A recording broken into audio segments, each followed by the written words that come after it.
आदाब नाजरीन, खास बात इंडिया में आप सभी का खैर मकदम। मैं हूं सैयद अहमद जिलानी। पहले हेडलाइंस। दिल्ली में उर्दू टीजीटी असातिज़ा की असामियों के नतायज से उर्दू टीजीटी उम्मीदवारों में तशवीश। 917 असामियों में सिर्फ 177 उम्मीदवार हुए पास। पॉलिसी पर उठा सवाल। कौमी अक़लियती कमीशन ने नोटिस लेने की कराई यकीन दहानी। UP higher education service commission की वेबसाइट पर उर्दू शायरों के नाम बदलने का मामला उजागर होने के बाद बैकफुट पर आया एजुकेशन सर्विस कमीशन। यूपीएचईएससी ने उर्दू शायरों के नाम किए दुरुस्त। धर्म संसद इश्तियाल अंगेज तकारीर का मामला। कौमी अक़लियती कमीशन ने उत्तराखंड और मध्य प्रदेश हुकूमत को जारी किया नोटिस। जनवरी के पहले हफ्ते में जवाब देने की हिदायत। वक्फ डेवलपमेंट कमेटी की चेयरपर्सन रक्षा अंद्राबी ने किया मध्य प्रदेश के रतलाम के मशहूर हुसैन टेकरी शरीफ का दौरा। ज़ोहरा मुसाफिर खाने का रखा संग बुनियाद। हुसैन टेकरी को सयाहत के नक्शे पर लाने का आज़म।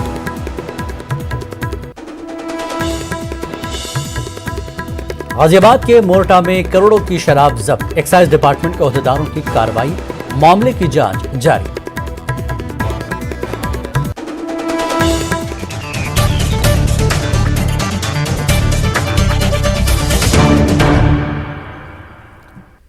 दिल्ली में उर्दू टीजीटी असातिज़ा की असामियों को लेकर तशवीशनाक नतायज सामने आए हैं, जिसके बाद उर्दू से वाबस्ता अफराद और उर्दू उम्मीदवार मौजूदा पॉलिसी पर सवाल उठा रहे हैं।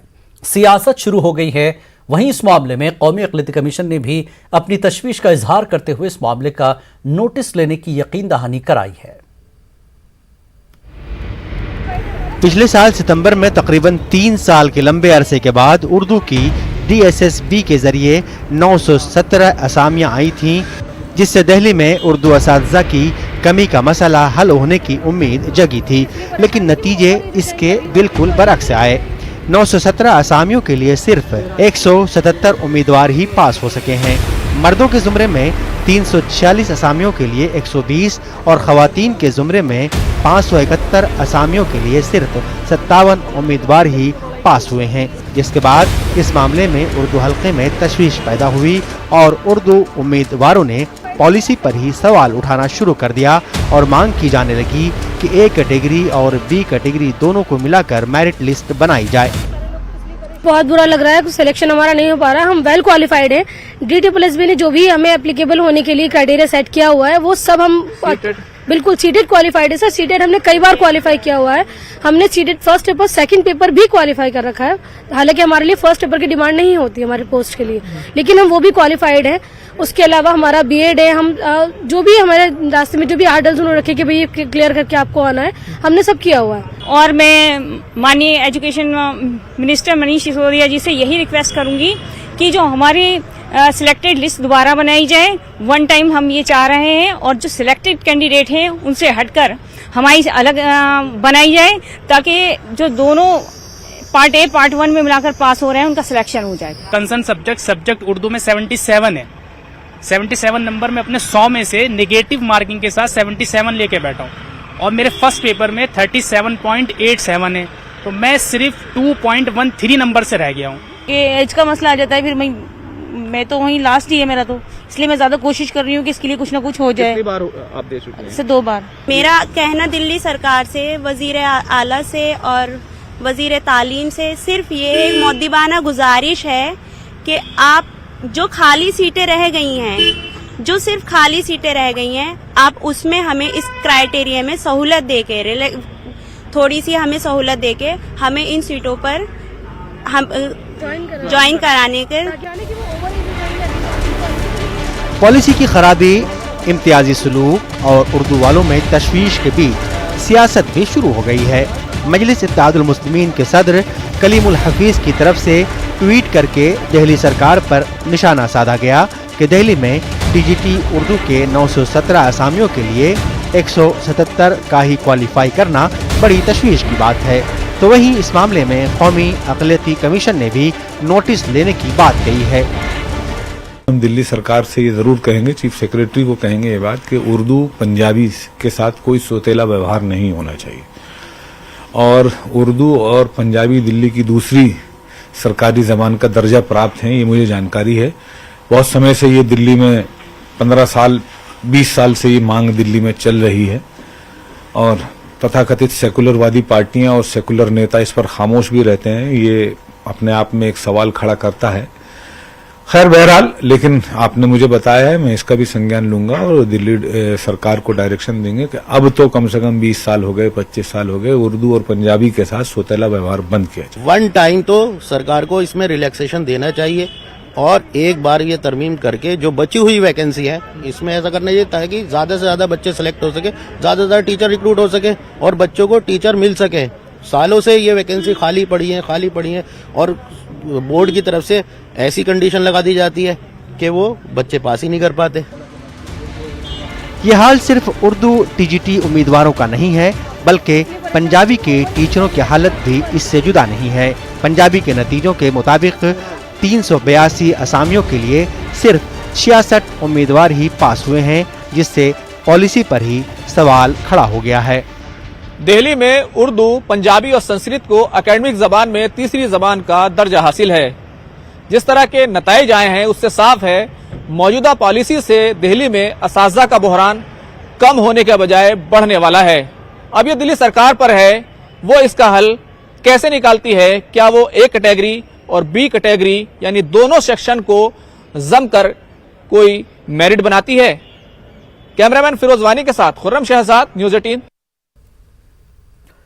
गुज़श्ता चंद दिनों से मुल्क के बाज़ रियासतों में धर्म संसद के नाम पर नफरत की बात की जा रही है।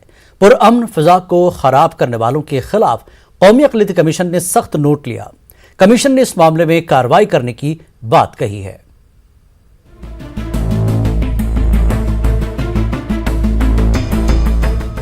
सारे जहां से अच्छा हिंदोस्तां हमारा, हम बुलबुलें हैं इसकी ये गुलसिता हमारा। अल्लामा इकबाल का ये शेर हमारे मुल्क हिंदुस्तान की तहजीब की अक्कासी करता है। इस मुल्क को अंग्रेजों से आज़ाद कराने के लिए हिंदू, मुस्लिम, सिख, ईसाइयों ने मिलकर जद्दोजहद की। इन दिनों मुट्ठी भर लोग इस मुल्क की गंगा जमनी तहजीब को पामाल करने की कोशिश कर रहे हैं। हाल ही में धर्म संसद के नाम से मुल्क के मुख्तलिफ इलाकों में प्रोग्रामों का इनेकाद अमल में लाया गया, जिसमें हिंदू और मुसलमानों के दरमियान नफरत के बीज बोने की कोशिश की गई। धर्म संसद के प्रोग्रामों में की गई शरंगेज तकारीर के खिलाफ मुल्क के सेकुलर लोगों ने आवाज उठाई है। इस मामले में national commission for minority Uttarakhand और मध्य प्रदेश हुकूमत को नोटिस रवाना करते हुए जनवरी के पहले हफ्ते में जवाब तलब किया गया है। कमीशन के चेयरमैन सरदार इकबाल सिंह लालपुरा ने कहा कि ये मुल्क सबका है और मुल्क में इत्तेहाद की फजा को बरकरार रखने के लिए कमीशन की जानिब से हर मुमकिन कोशिश की जाएगी। इन्होंने इस मामले को संजीदगी के साथ लेने की बात कही। ये बराबरी का माहौल पैदा करना है और जो वो नारा है सारे जहां से अच्छा हिंदुस्तान हमारा, तो उसकी पूर्ति के लिए हमने काम करना है। जहां भी किसी भाई को ये महसूस हो कि मैं मिनॉरिटी में हूं इसलिए मेरे साथ डिस्क्रिमिनेशन हो रही है, तो उसके लिए ये हमारा कमीशन उसके हमेशा साथ खड़ा होता है और we take the case to the extreme truth. इस मामले पर जब कमीशन के वाइस चेयरमैन आतिफ रशीद से बात की गई तो उन्होंने कहा कि किसी के शरअंगेज बयानात से किसी को कुछ खतरा नहीं। उन्होंने कहा कि मोदी हुकूमत तमाम तबकों की तरक्की के लिए संजीदा है और कानून की खिलाफ वर्जी करने वालों के खिलाफ सख्त कार्रवाई की जाएगी। किसी अल्पसंख्यक समुदाय ने कंप्लेंट नहीं दी। इकबाल सिंह लालपुरा चेयरमैन जी ने सुओ मोटो कॉग्निजेंस लेके इसमें नोटिस जारी करा है और नोटिस जारी करने के बाद आपको ये विश्वास दिला रहे हैं अगर आवश्यकता पड़ेगी तो मौके पर जाकर इसका मुआयना भी करेंगे, सब वीडियोस का निरीक्षण भी करेंगे, हर चीज करेंगे और इस मामले में जो भी कानूनी के दायरे में रहते हुए कार्रवाई होती होगी वो कार्रवाई होगी। मरकजी और रियासती हुकूमतों को चाहिए कि इस मामले को संजीदगी के साथ लेते हुए पुरअमन फजा को खराब करने और नफरत का माहौल पैदा करने वाले अनासिर के खिलाफ कार्रवाई करे ताकि मुस्तकबिल में कोई भी इस किस्म की हरकत करने की जुर्रत न कर सके।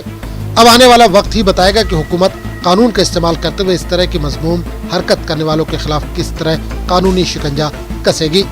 Bureau report, news 18 Urdu.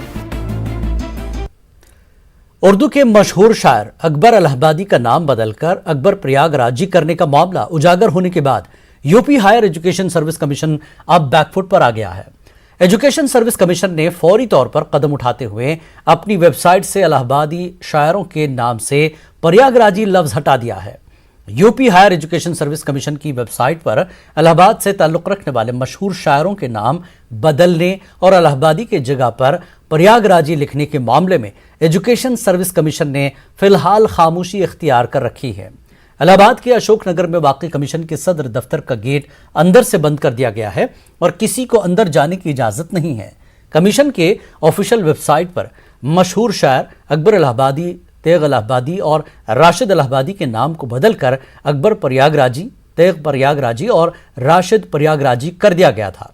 Social media पर खबर वायरल होने के बाद कमीशन ने अब अपनी वेबसाइट हैक होने की बात कही है। गर्चे यूपीएचईएससी ने इस बारे में कोई ऑफिशियल बयान जारी नहीं किया, ताहम कमीशन की सेक्रेटरी वंदना त्रिपाठी की तरफ से कहा गया है कि कमीशन की वेबसाइट हैक हो गई थी और ये कि शायरों के नाम फिर से दुरुस्त कर दिए गए हैं। यूपीएचईएससी की इस सफाई पर उर्दूदा तबका मुतमईन नहीं है। अदीबों का कहना है कि हायर एजुकेशन सर्विस कमीशन जैसे हसास इदारे की वेबसाइट हैक होने की बात गले के नीचे उतरने वाली नहीं है। ये इतना सीरियस मैटर है कि आप ये हैक हो गया हमारा वेबसाइट, जब जो चाहे जहां चाहे आदमी कर रहे, भाई हमारा हैक हो गया है, हमारी डिपार्टमेंट का हैक हो गया है, हम क्या करें। तो ये अगर है मतलब इतना आसान है तो फिर तो इस मुल्क का खुदा हाफिज है कि जब जो चाहे कर ले। और फिर ये कि इसमें कितने बड़े मतलब नुकसानात का मामला होता है। तो सबसे बड़ी बात ये कि क्या जब हैक किया गया तो उसमें तो देखा नहीं गया था कि क्या मतलब कैसे, अगर हैक किया है तो सब कुछ देखना चाहिए था, दोबारा उसको देखना चाहिए था कि हैक हुआ तो कहीं ऐसा तो नहीं कुछ बदल दिया गया हो। आपने बगैर देखे हुए उसको ही दोबारा कर दिया। तो इससे एक बात तो ये साबित होती है कि आप शायद चाहते रहूंगा ये, और ये हैक का एक बहाना है। वक्त एक ब्रेक का, ब्रेक के बाद फिर लौटेंगे।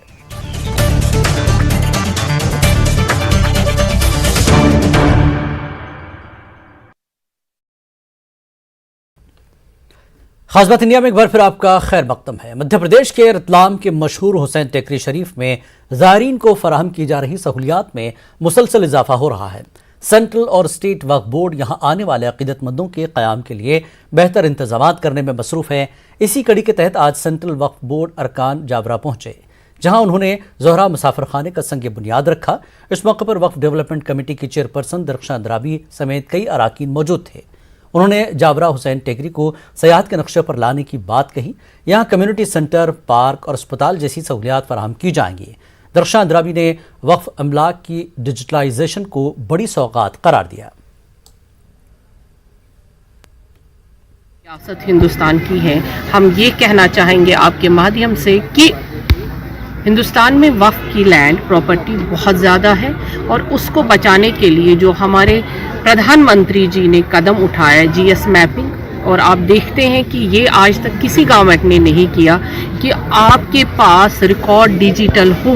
ये सिर्फ हमारे प्रधानमंत्री जी की वजह से और हमारे मिनिस्टर साहब की वजह से हुआ, जो हम पूरे स्टेट्स को अपनी तरफ से सेंट्रल वक्फ काउंसिल की तरफ से मुलाजिम देते हैं जो आईटी के महारत रखते हैं, और उनको ये पूरी छूट है कि वो देखें रेवेन्यू के साथ, रेवेन्यू ऑफिशियल्स के साथ बैठें और उनके साथ रिकॉर्ड्स को देखकर सारी वक्फ प्रॉपर्टीज़ को डिजिटाइज करें।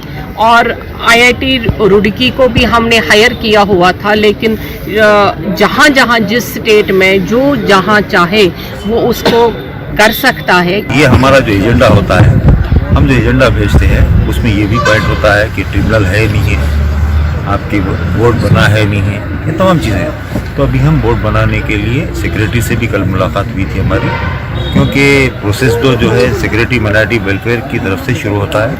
तो सेक्रेटरी से और कमिश्नर सर्वे से और हमारे जो एडमिनिस्ट्रेटर हैं दिलीप कुमार यादव जी, वो तीनों के साथ हमारी सेपरेट मीटिंग भी हुई है। बोर्ड बनाने के ताल्लुक से भी बात हुई है, और उसके अलावा ये जो डेवलपमेंट प्रोजेक्ट्स हैं, इन्हें मध्य प्रदेश स्टेट में डेवलपमेंट के जितने प्रोजेक्ट जैसा पीएम जन विकास। तेलंगाना के साबिक वजीर मोहम्मद फरीदुद्दीन अब से कुछ देर पहले इंतकाल कर गए। फरीदुद्दीन की जिगर की पेबंदकारी हुई थी, लेकिन कल्ब पर हमले के बाद उनका इंतकाल हो गया। वाज़ेह है कि फरीदुद्दीन की दुख्तर ने ही अपने जिगर का अतिया दिया था। फरीदुद्दीन ने 2009 में कांग्रेस पार्टी से ज़हीराबाद के असेंबली हल्के से नुमाइंदगी की थी। 2014 में उन्होंने टीआरएस में शमूलियत इख्तियार कर ली, जिसके बाद एमएलसी के तौर पर उन्हें नामजद किया गया। अपने सियासी करियर में वो कई अहम ओहदों पर फायज रह चुके हैं। इसके अलावा अक़लियती तबके में काफ़ी मकबूल लीडर के तौर पर माने जाते थे।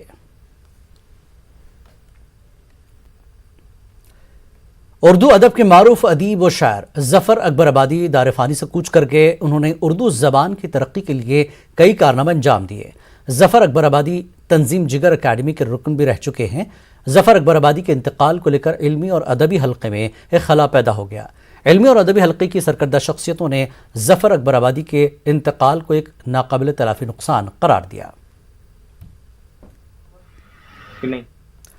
गाजियाबाद के मोरटा इलाके में करोड़ों रुपए की गैर मुल्की शराब जब्त की गई है।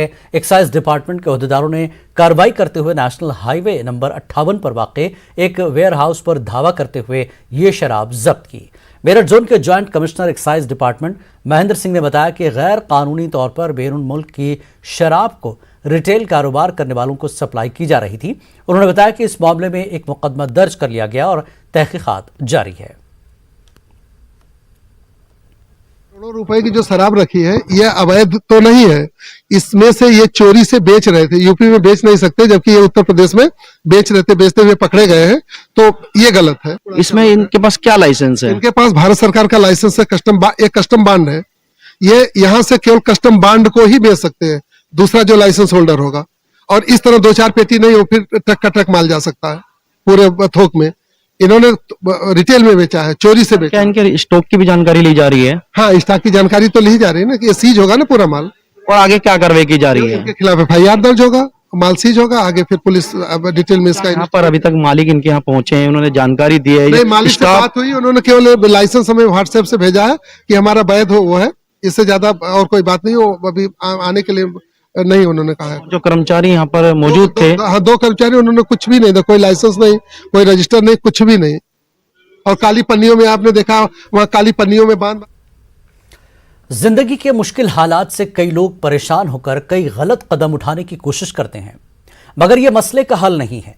उम्मीद, हिम्मत और हौसले से किसी भी मुश्किल दौर का मुकाबला किया जा सकता है। इस पैगाम को आम करने के लिए वितस्ता म्यूजिक प्रोडक्शंस ने एक नगमा तैयार किया है। पीर ज़हूर साहब के लिखे इस नगमे को गुलकार मोहम्मद आरिफ ने आवाज़ बख्शी है। नगमे के म्यूजिक डायरेक्टर रविधर हैं और म्यूजिक प्रोड्यूसर मोहम्मद आरिफ है। तो आप देखिए खास पेशकश, हमें दीजिए इजाजत। आदाब।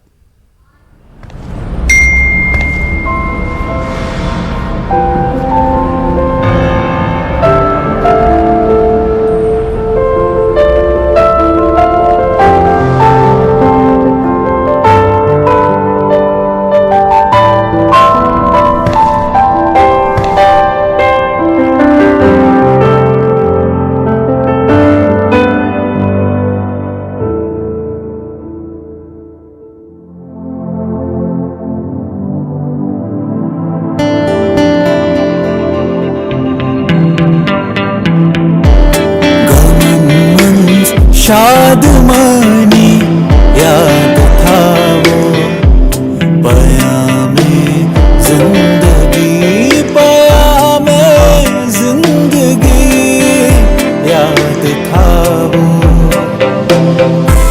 वतन सानंचुमानुम खारबरी अमर चेवुफशनी याद था।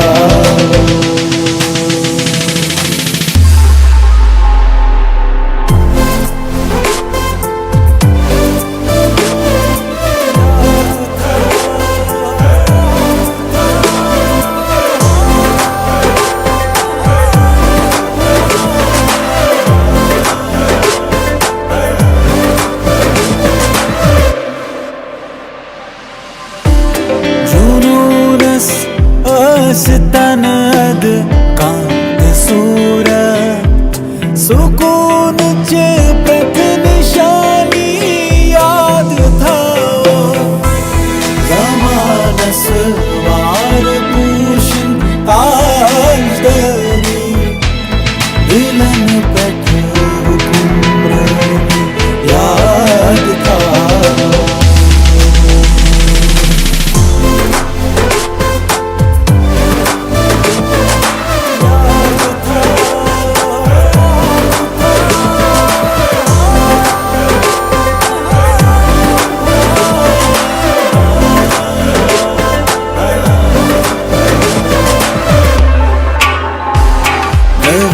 वक्तच नवी तबीर छाडी चंद